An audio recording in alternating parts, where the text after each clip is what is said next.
Hello everyone. Twelfth boards counts का first chapter जो आपका है वो है पार्टनरशिप फाइनल अकाउंट्स। हम सारे ही क्वेश्चंस एक बार देखेंगे। ठीक है। तो एक एक क्वेश्चन का डिस्कशन करेंगे, उसका इफेक्ट्स हम फाइनल अकाउंट्स में कैसे करना है वो देखते जाएंगे, ताकि आपका एक बार अच्छे से सारे सम्स का प्रैक्टिस हो जाए। ठीक है। सो अलोंग विद मी, मेरे साथ रहिए। Yes. If you can make the format, well and good. आप एक बार फॉर्मेट बना लीजिए ट्रेडिंग का, प्रॉफिट एंड लॉस का। यस। और बैलेंस शीट का आपको फॉर्मेट में दिखा दूं।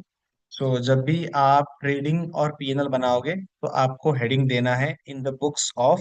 अगर आपको बिजनेस का नाम दिया हो तो बिजनेस का नाम, अगर बिजनेस का नाम नहीं दिया है पार्टनर्स का नाम नहीं देना। जैसे यहाँ पे लिखा था दया और क्षमा आर द पार्टनर्स, तो इन्होंने इसलिए इधर लिख दिया in the books of Daya and Kshama. अगर आपको बिजनेस का नाम पता है तो in the books of that business. ठीक है। Then they have given the year end is 31 March 2019, तो हमें 31 मार्च 2019 के लिए trading and profit and loss account for the year आपको वर्ड्स यही यूज करने हैं। यस, आपको यही वर्ड्स यूज करना है कि आपको लिखना है trading and profit and loss account for the year ended. ये वर्ड्स ऐसे ही आने चाहिए। और जो भी आपको ईयर एंड दिया रहेगा 31 मार्च 2024 25 वॉट एवर इट इज, वो आपको लिखना है। ठीक है। ये आपका हेडिंग रहेगा सबसे पहले। इसमें आप बनाओगे total 6 columns. Particulars, amount, amount, ये जो इनर अमाउंट है ये आपके वर्किंग नोट्स या वर्किंग के लिए, और ये आपका फाइनल अमाउंट रहेगा। Same columns, particulars, amount, account, ये लेफ्ट हैंड साइड आपका debit, right hand side credit. So ये पहले के 3 कॉलम आपके डेबिट के लिए रहेंगे, नेक्स्ट के 3 कॉलम आपके क्रेडिट के लिए रहेंगे। ठीक है। ये फॉर्मेट फॉलो करना है ट्रेडिंग ऑन पीएनएल के लिए। और जब आप बैलेंस शीट बनाओगे तो बैलेंस शीट के लिए आपका फॉर्मेट रहेगा बैलेंस शीट। यहाँ पे वर्ड्स यूज करना है एज ऑन। यहाँ पे आप फॉर द ईयर मत लिख देना, क्योंकि ट्रेडिंग और पीएनएल आप बनाते हो पूरे साल के लिए। ट्रेडिंग एंड पीएनएल बनता है पूरे साल के लिए। 1 अप्रैल से 31 मार्च में आपने कितना सेल किया, कितना खर्चा किया, कितना इनकम कमाया, आप सब लिखते हो। इसलिए वहां हम वर्ड यूज करते हैं फॉर द ईयर। जबकि बैलेंस शीट जो बनती है ये 31 मार्च को ही क्या बैलेंसेस है एज ऑन, ये दिन पे क्या क्या अमाउंट्स है। 31 मार्च को मेरी बिल्डिंग की क्या वैल्यू, 31 मार्च को मेरे पास कितनी कैश है, तो इसीलिए यहाँ पे फॉर द ईयर नहीं है। हम लोग साल भर के कैश नहीं देख रहे, हम लोग 31 मार्च की कैश देख रहे हैं। इसलिए वो वर्ड यूज करना है एज ऑन। ठीक है। अब एक एक एक आइटम देखते हैं आप कैसे करोगे। आपको मैं एक अप्रोच दे देता हूँ कि कैसे करना है आप। When ever you get a question of final accounts, तो जो भी आपके डेबिट बैलेंसेस हैं वो एक तो रहेंगे एक्सपेंसेस, या तो रहेंगे एसेट्स, और एक आ सकता है ड्राइंग्स। ठीक है। But drawings is a single item. तो मैक्सिमम आइटम जो आपके रहेंगे वो रहेंगे एक तो एक्सपेंसेस रहेंगे, या तो एसेट रहेंगे। अगर आपको आइडेंटिफाई हो गया कि ये जो डेबिट में जो बैलेंस आ रहा है वो एसेट है, तो उसका आपको इफेक्ट सीधा करना है बैलेंस शीट के अंदर। बट अगर वो डेबिट साइड वाला आइटम एक्सपेंसेस है, तो आपको फिर कैटेगराइज करना पड़ेगा कि क्या वो एक्सपेंस डायरेक्ट एक्सपेंस है जो कि ट्रेडिंग में जाना चाहिए, या इनडायरेक्ट एक्सपेंस है जो कि प्रॉफिट एंड लॉस में जाना चाहिए। ये करना पड़ेगा। तो बेसिकली डेबिट साइड में 3 इफेक्ट्स होंगे। एक तो जाएगा ट्रेडिंग का डेबिट, या तो जाएगा पीएनएल का डेबिट, या तो जाएगा बैलेंस शीट का एसेट साइड। वैसे ही क्रेडिट साइड में दो ही बातें हो सकती है।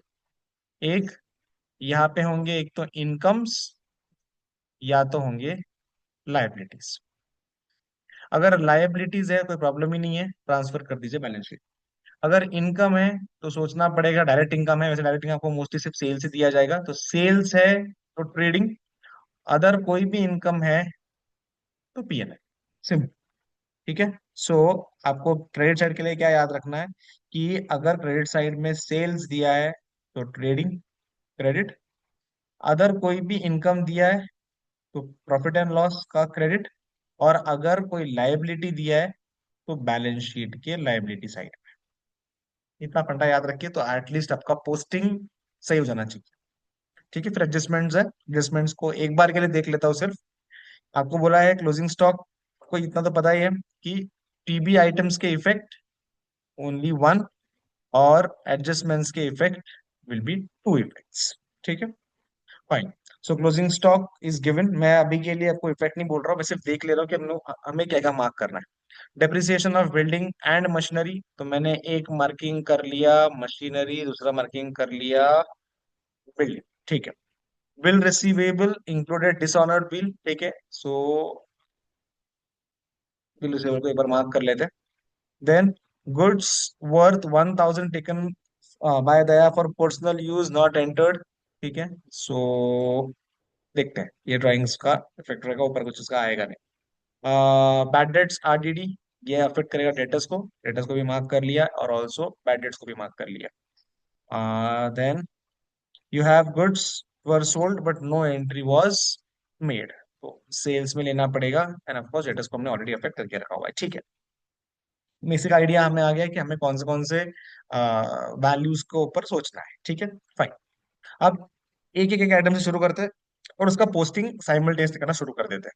ठीक है, सबसे पहला है स्टॉक ऑन 1 अप्रैल 2018। हम लोग बना रहे हैं balance sheet, trading and P and L as on 31 March 2019, तो ये ईयर एंड है आपका। तो ऑफकोर्स ईयर कब शुरू हुआ होगा, तो 1 अप्रैल 2018 को ईयर शुरू हुआ होगा, मतलब ये जो बैलेंस आपको दिया है, ये जो बैलेंस आपको दिया है, ये आपका ओपनिंग बैलेंस है। ये आपका ओपनिंग बैलेंस है। Opening stock I told you debit side में है, डेबिट साइड में है तो एक तो वो जाएगा ट्रेडिंग का डेबिट, या तो जाएगा पीएनएल का डेबिट, या तो जाएगा बैलेंस शीट का एसेट साइड। ओपनिंग स्टॉक याद रखना, ओपनिंग स्टॉक आपका ये साल का खर्चा बन जाएगा, क्योंकि ये साल आपको बेचने वाले हो। This year it will become expense and it's direct expense, आपका बिजनेस का गुड्स का रिलेटेड खर्चा है, तो it will come into trading debit. ठीक है, ओपनिंग स्टॉक हमेशा पहला आइटम रहेगा आपके ट्रेडिंग साइड के डेबिट का। सो ट्रेडिंग ट्रेडिंग अकाउंट है, इसलिए अकाउंट के डेबिट साइड में हम हमेशा लिखते वक्त शुरुआत करते हैं एज टू। करेक्ट, तो यहाँ पे आप शुरुआत करोगे टू ओपनिंग स्टॉक। अमाउंट ऊपर दिया हुआ था आपको 65,000 का, वही अमाउंट आपने यहाँ पे पोस्ट कर दिया 65,000। सो पहला आपने पहला वैल्यू पोस्ट कर दिया है ओपनिंग स्टॉक। जैसे ही आप कुछ पोस्ट कर दोगे, एक हल्का सा टिक कर देना कि हाँ ये अमाउंट हमारी पोस्ट हो चुकी है। ठीक है, देन अगला है बिल्स रिसीवेबल। अगेन आपके सामने कुछ भी आता है, आपको पहले सोचना है कि ये कहाँ जाएगा। डेबिट साइड में है तो एक तो ये खर्चा है या एसेट है। बिल रिसीवेबल क्या है, कोई भी रिसीवेबल आपके लिए क्या बनने वाला है, एसेट बनने वाला है। जब भी रिसीवेबल वर्ड आएगा एसेट है, जब भी पेएबल वर्ड आएगा तो लायबिलिटी। तो एसेट है, एसेट के लिए एक ही जगह है मेरे पास, वो है बैलेंस शीट। तो I go to balance sheet, I put bill receivable 28,000। तो मैंने कोशिश किया, आप सीक्वेंस फॉलो करो नहीं करो कोई प्रॉब्लम नहीं है। एज ऑफ नाउ को आपको पोस्टिंग करना है बिल रिसीवेबल 28,000, इनर कॉलम में लिखा है क्योंकि एडजस्टमेंट है। ठीक है, हमने ऑलरेडी इसको मार्किंग करके रखा हुआ था कि हमें एडजस्टमेंट करना है, इसलिए लिखेंगे इनर कॉलम में। Then wages and salaries, third item इस यहाँ पे इसको टिक कर देता हूँ। हाँ, वेजेस एंड सैलरीज, पहला वर्ड क्या है, वेजेस। याद रखना वेजेस हम अज्यूम करते हैं डायरेक्ट वेजेस, जो आपको परचेज और प्रोडक्शन से लिंक्ड है। जो आपके गुड्स आपने परचेज किए हैं उसको कन्वर्ट करना है या उसके ऊपर कुछ काम करना है जिससे वो रेडी फॉर सेल बन जाए, उसके लिए जो आप पे करते हैं उसको जनरली वेजेस बोलते हैं। तो पहला वर्ड अगर वेजेस है तो wages is treated as direct expenses. खर्चा है, आई टोल्ड यू डायरेक्ट हो सकता है, it can be indirect. Direct मतलब जो आपके परचेज या प्रोडक्शन से लिंक्ड है, तो वेजेस को हम मानते हैं कि वो हमारे परचेज प्रोडक्शन से लिंक्ड है। तो हमारा डायरेक्ट एक्सपेंस है, वो कहाँ जाएगा, आपकी ट्रेडिंग अकाउंट में। ठीक है, कितना है, 9,000। सो यहाँ पे मैंने पुट डाउन कर दिया to wages and salaries 9,000। Debit side में ये भी पोस्टिंग हो गया। ठीक है, good. Then sundry debtors, again खर्चा है कि एसेट।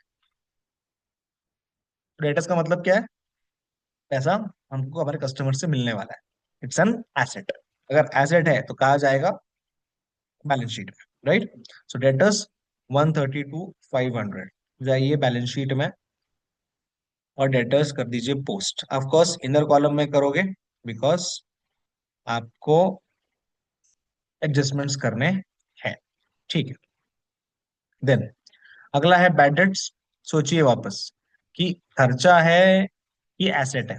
तो बैड डेट्स मतलब लोगों ने तुम्हारा पैसा डुबा दिया, एक तरह से लॉस है। लॉस या एक्सपेंसेस, यहाँ पे अगर मैं एक चीज ऐड करूं, एक्सपेंसेस और लॉसेस, तो लॉसेस भी आएंगे आपके पीएनएल में, क्योंकि ये आपके बिजनेस से डायरेक्ट ऐसा रिलेशन रखता नहीं है, इट्स एन इनडायरेक्ट एक्सपेंस।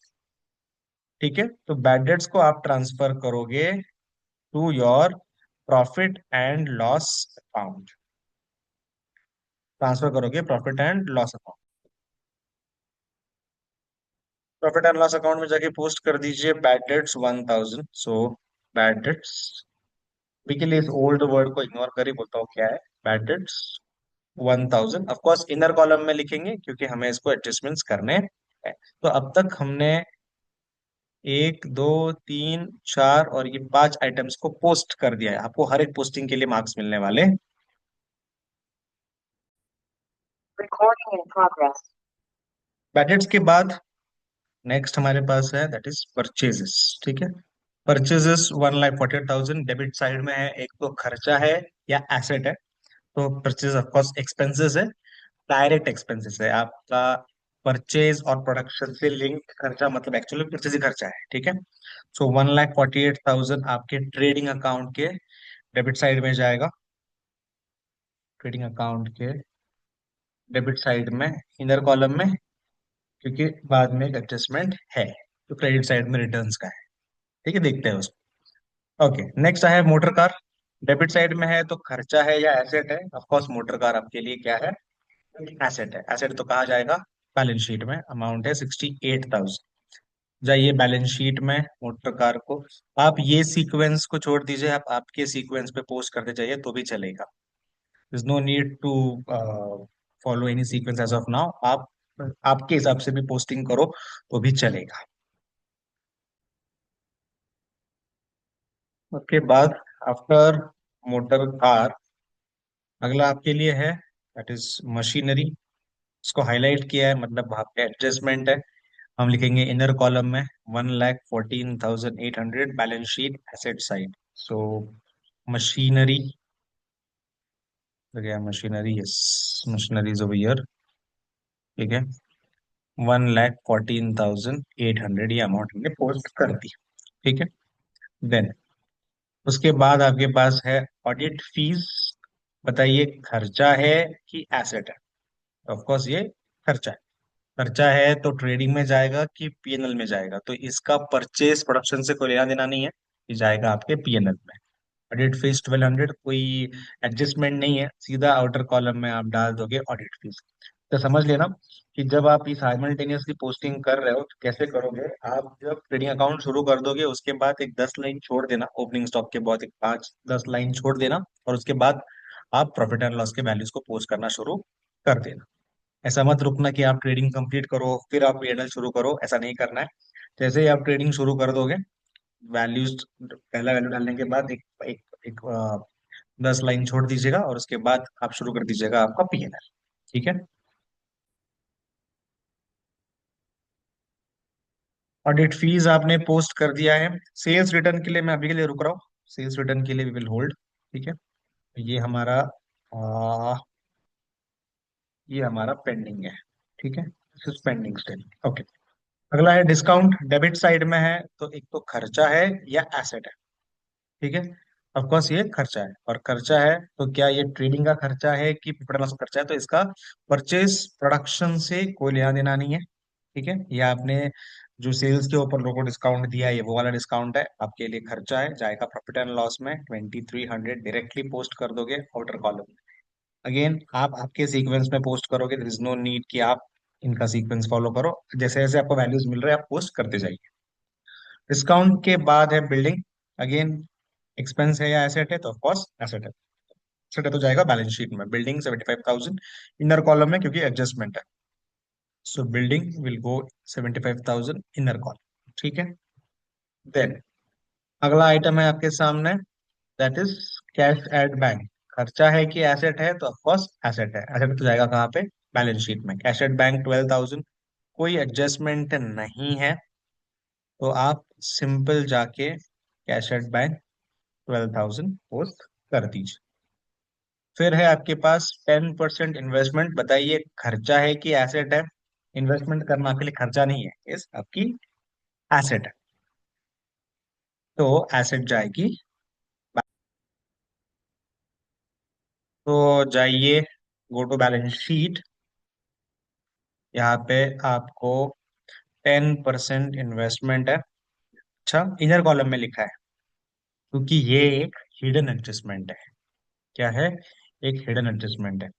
उन्होंने आपको बोला नहीं है कि इसमें एडजस्टमेंट करना है, बट आपको समझना पड़ेगा कि जब 10% या ऐसे कोई मंथ्स दिए हो तो ये एडजस्टमेंट इसको इग्नोर नहीं कर सकते।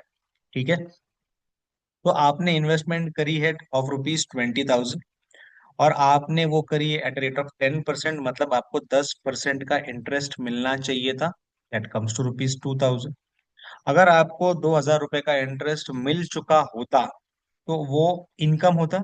और इनकम आता कहाँ पर है? तो क्रेडिट साइड में आता है।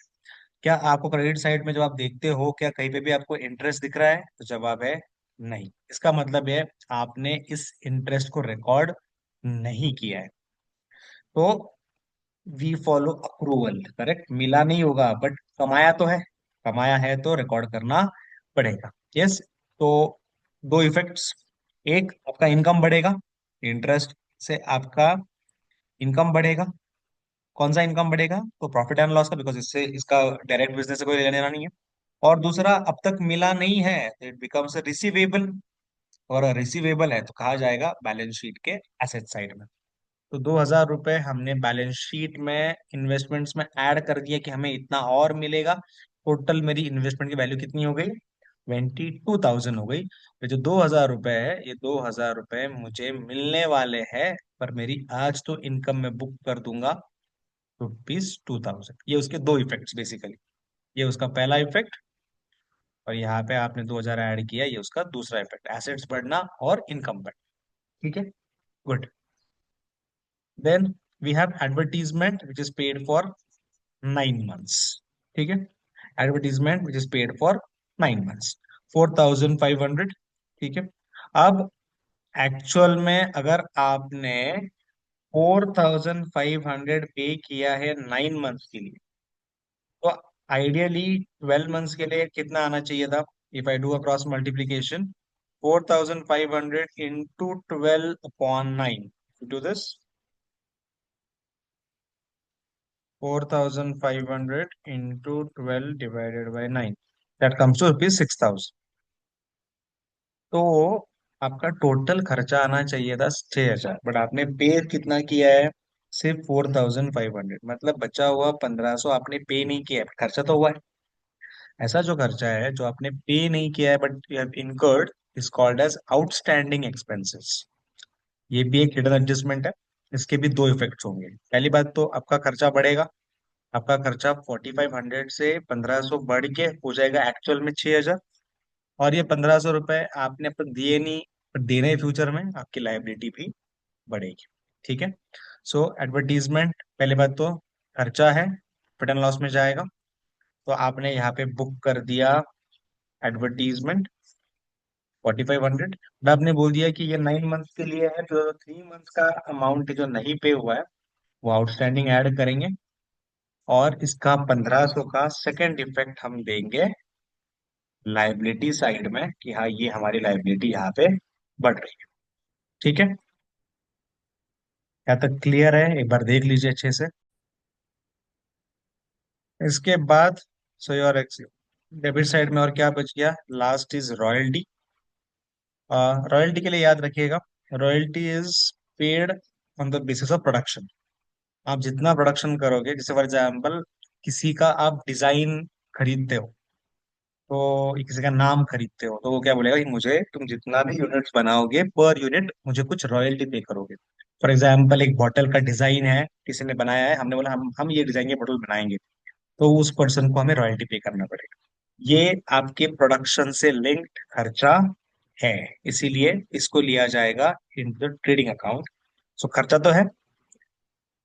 ट्रेडिंग अकाउंट डेबिट साइड में आएगा टू रॉयल्टीज, कर देंगे। आपकी डेबिट साइड की पोस्टिंग खत्म हुई और दो एडजस्टमेंट्स भी कर लिए, हिडन एडजस्टमेंट्स। ठीक है। अब आई बात क्रेडिट साइड की। क्रेडिट साइड में सबसे पहला आइटम के पास है जनरल रिजर्व। जी हाँ। कोई भी रिजर्व ये आपका इनकम नहीं होता है, ये आपकी लाइबिलिटी है। कोई भी रिजर्व ये बेसिकली आपको बिजनेसमैन को वापस देना है पैसा। हमने पढ़ा है business entity concept. So general reserve on the liability side, यहाँ पे जनरल रिजर्व आपने लिख दिया 14,500। ठीक है, done. Next I have is capital. Capitals, I told you capital मतलब ऑफ कोर्स लाइबिलिटी है। और यहाँ पे दोनों पार्ट्स कैपिटल दिया होगा 1,60,000 1,20,000, तो आपको दोनों कैपिटल बैलेंस शीट के लाइबिलिटी साइड में डालना पड़ेगा। सो आप बोलोगे कैपिटल ऑफ गया, अलग अलग लिखेंगे। कैपिटल ऑफ गया इज 1,60,000, एक दो लाइन छोड़ देंगे उसके बाद। एंड देन कैपिटल ऑफ समा ऑल्सो हम लोग लिख देंगे, दोनों कैपिटल पोस्ट कर देंगे। ठीक है, great. Then we have after capital we have creditors. Income है कि लाइबिलिटी है? ऑफकोर्स ये लाइबिलिटी है। लाइबिलिटी है तो कहा जाएगा बैलेंस शीट के लाइबिलिटी साइड में कोई एडजस्टमेंट्स नहीं है। Creditors 98,000, creditors 98। ठीक है, ग्रेट। देन नेक्स्ट आपके पास है आरडीडी। इसको भी अभी के लिए होल्ड पे रख रहा हूँ, जैसे मैंने यहाँ पे सेल्स रिटर्न होल्ड पे रखा था वैसे ही आरडीडी को भी होल्ड पे रख रहा हूँ। ठीक है, तो इसको एक अलग कलर कर देता हूँ ताकि आपको याद रहे। So doing pink, so this and this is still to be taken care of. ठीक है, next we have is sales. Sales बताइए इनकम है कि लाइबिलिटी है? ऑफ कोर्स इनकम है, डायरेक्ट इनकम है। एक ही डायरेक्ट इनकम को याद रखना है, सेल्स। कहा जाएगा ट्रेडिंग के क्रेडिट साइड में। ट्रेडिंग क्रेडिट साइड में लिखोगे आप बाय सेल्स 2,85,500, 2,85,500। ठीक है, और याद रखना सेल्स रिटर्न जो हमने छोड़ा था that will be reduced from that sales. Sales return will be deducted from sales. Same way purchase return will be deducted from, where is the purchases? Yes, from purchase। Purchase return purchase में से minus करना है, sales return sales में से minus करना है। तो sales return कितना है? 2,000। ठीक है, तो अभी के लिए इतना याद रखिए कि मैंने सेल्स रिटर्न को माइनस किया है सेल्स में से। ये और एडजस्टमेंट है वो देखेंगे बाद में। ठीक है, तो डेबिट साइड वाला सेल्स रिटर्न हमने रिकॉर्ड कर लिया कि उसको हमें करना है सेल्स में से। ठीक है, ग्रेट। अब अगला है आपके पास, वो है आउटस्टैंडिंग वेजेस। क्रेडिट साइड में बताइए इनकम है या लाइबिलिटी है? आउटस्टैंडिंग वेजेस, वेजेस का पैसा देना बाकी है, बस ये लाइबिलिटी है। कहा जाएगा बैलेंस शीट में लाइबिलिटी साइड पे जाएगा outstanding wages of ₹700। Good. Then we have purchase returns. इसको माइनस करना है परचेजेस में से। सो 4,000 आप माइनस करोगे परचेजेस में से। याद रखना परचेज रिटर्न परचेज में से माइनस करेंगे, सेल्स रिटर्न सेल्स में से माइनस करेंगे। सो 148 माइनस 4, यहाँ पे आपको मिल गया 144 का वैल्यू। ठीक है, then last is discount. Credit side पे है, बताइए इनकम है या लाइबिलिटी है? तो ऑफकोर्स इनकम है। इनकम है तो आपको मैंने बोला है कि ट्रेडिंग अकाउंट में सिर्फ और सिर्फ सेल से आपको इनकम लिखना है, बाकी सारे इनकम आपके जाएंगे PNL. Discount will go in PNL. ठीक है, सारी पोस्टिंग हमने जितना भी ट्रेडिंग अकाउंट ट्रायल बैलेंस से पोस्टिंग करा था उतना हमने कर दिया, सिर्फ आरडीडी बचा है। ठीक है ना। एडजस्टमेंट में सबसे पहला क्लोजिंग स्टॉक ₹40,000। क्लोजिंग स्टॉक के दो इफेक्ट्स याद रखेंगे हम। क्लोजिंग स्टॉक हमेशा आएगा, एक इफेक्ट ट्रेडिंग अकाउंट के क्रेडिट साइड में। इसका रीजनिंग अभी बताने का टाइम नहीं है, जब बाद में डिटेल्ड वीडियो सारे एडजस्टमेंट्स का लूंगा तो बताऊंगा। एज ऑफ नाउ इसको ऐसे ही याद रखिए that trading account credit side में, ताकि आपका खर्चा जितना आपने सेल किया उसके हिसाब से मैच हो जाए। और दूसरा ये स्टॉक बचा हुआ है, ये नेक्स्ट ईयर बेचोगे, इसका फायदा नेक्स्ट ईयर होगा, तो ये हमारे लिए एसेट है, बैलेंस शीट के एसेट साइड में इसको ट्रांसफर करना है। ठीक है, दो इफेक्ट से याद रखना है। Let us do the posting. So trading account credit side में लिखेंगे हम by closing stock, by closing stock 40,000। Second effect I told you balance sheet asset side, closing stock 40। Of course to और बाय आपको use करना है सिर्फ और सिर्फ trading account and PL account में। बैलेंस शीट में टू बाय मत लिखना, बैलेंस शीट कोई अकाउंट नहीं है, ये एक स्टेटमेंट है। तो यहाँ पे हम लोग टू और बाय नहीं लिखते हैं, सिर्फ ट्रेडिंग पीएनएल में हम टू और बाय लिखते हैं। ठीक है, गुड। देन ये दो इफेक्ट्स हमने दे दिए। अगला है depreciation on building and machinery at 5 and 3%। ठीक है, depreciation on building is 5%। depreciation is nothing but fall in the value of assets। depreciation is nothing but fall in the value of assets। इसके दो effects होंगे। एक, आपकी assets की value गिरेगी, so assets में से करेंगे माइनस। दूसरा इफेक्ट, आपका खर्चा खर्चा बढ़ेगा, एक्सपेंसेस में करेंगे प्लस, बेसिकली प्रॉफिट और लॉस में डालेंगे इसको एज डेप्रिसिएशन। ठीक है,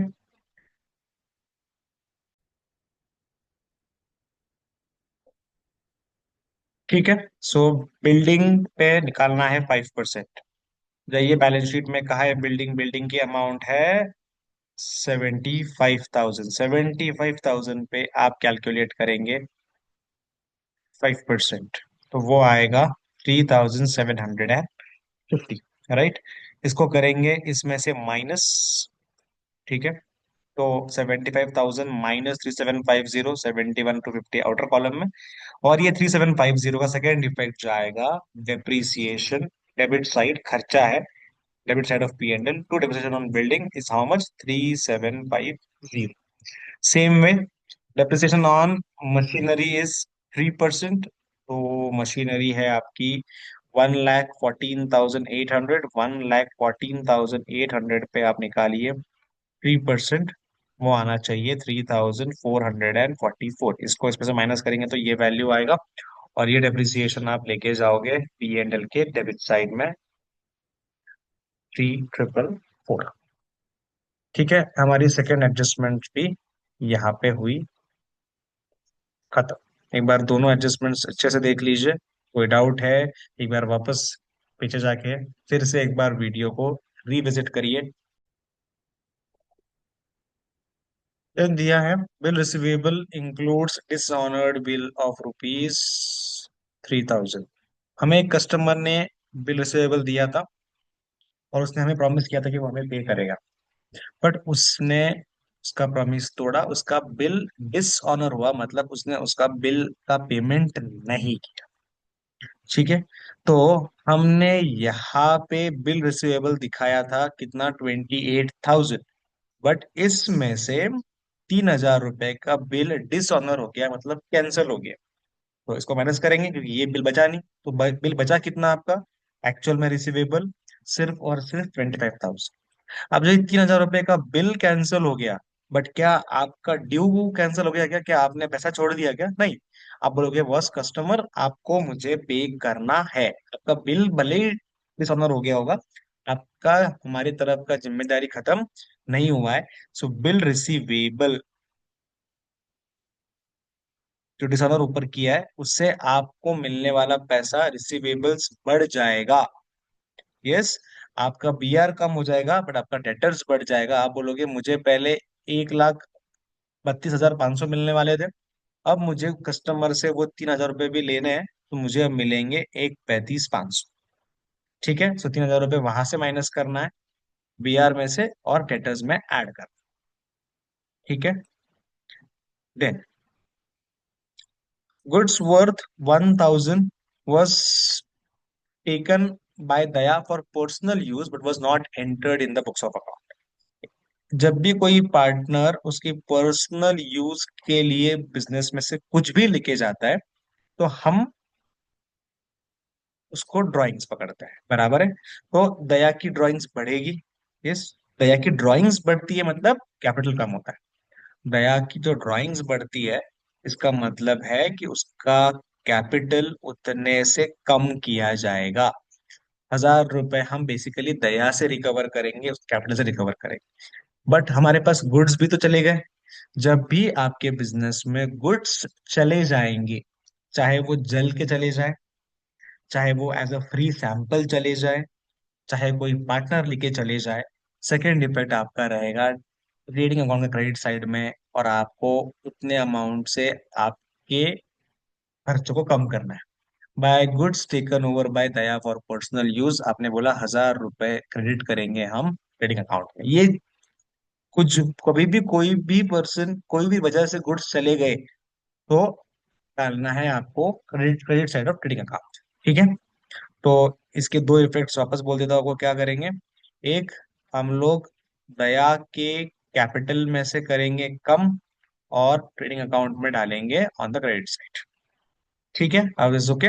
next, write off 1,800 as bad debts. ऊपर ऑलरेडी कुछ बैड डेट्स थे, नए बैड डेट्स और 18 से हुए, इसलिए आपको अगर याद होगा तो वहां पे उन्होंने वर्ड यूज किया था old bad debt something, old bad. क्योंकि ये अब और नए बैड डेट्स बन रहे हैं जो अब तक रिकॉर्ड नहीं किए।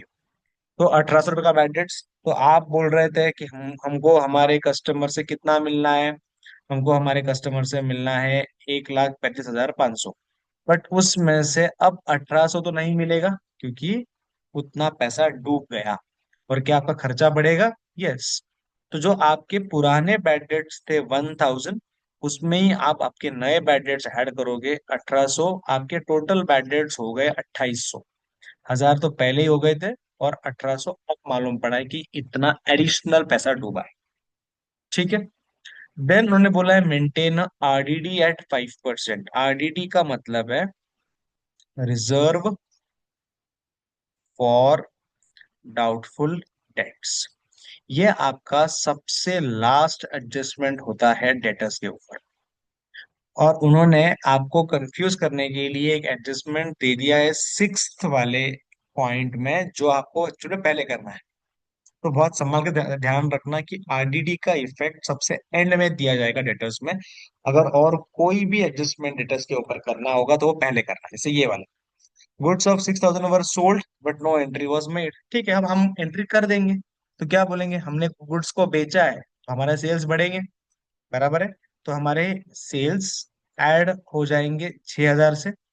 और हमने पहले ही रिटर्न्स माइनस किए थे, तो 2,85,500 में 6,000 अगर आप ऐड कर दोगे और 2,000 माइनस कर दोगे तो आपको अमाउंट मिलेगा 289,500। और जो 6,000 है, ये कोर्स रिकॉर्ड नहीं हुआ है, मतलब पैसा भी नहीं मिला है। तो हम बोलेंगे हमारे कस्टमर से हमें और पैसा मिलना है, कितना? 6,000। मतलब आप समझ के चलिए कि आपको पहले लग रहा था 132,500 आपके कस्टमर्स है, बट एक कस्टमर ने आपका बिल डिसऑनर कर दिया, तो आपका डेटर्स उतने से बढ़ जाएगा कि हमें उससे रिकवर करना है पैसा। और हमने कुछ एडिशनल गुड्स बेचे हैं जिसके लिए हमको और 6,000 मिलने चाहिए। बट कुछ कस्टमर्स ने पैसा डुबाया है, इसलिए 1,800 रुपये और गायब हो जाएंगे। तो अब मेरे पास बचा कितना? That is 139,700। इसके ऊपर we feel that there can be additional loss of 5% in future. As per conservatism principle, we try to book the future losses early. तो हम 5% कैलकुलेट करेंगे इस अमाउंट के, जो ये सब करने के बाद आया है, दैट इज 139,700। इसके ऊपर आप निकालोगे 5%, तो वो आएगा 6,985। इतना और लॉस होने का चांसेस है। तो एक्चुअल में आपको इतना भी नहीं मिलने वाला है। इसमें से और 5% कम करके आपको एक्चुअल में मिलने वाली अमाउंट कितनी है? तो 132,715 है। और ये जो 6,985 का है, ये एडिशनल लॉस आपको बुक करना है एज न्यू आरडीडी ऑफ 6,980। मतलब समझ के चलिए, मेरे को पहले पता था कि मेरा 1,000 रुपए का नुकसान हुआ है। फिर मालूम पड़ा कि 1,800 रुपए का एडिशनल नुकसान हुआ है, बैड डेट्स। फिर मालूम पड़ा कि नहीं, 6,985 का और नुकसान हो सकता है। टोटल नुकसान कितना होगा? 9,785।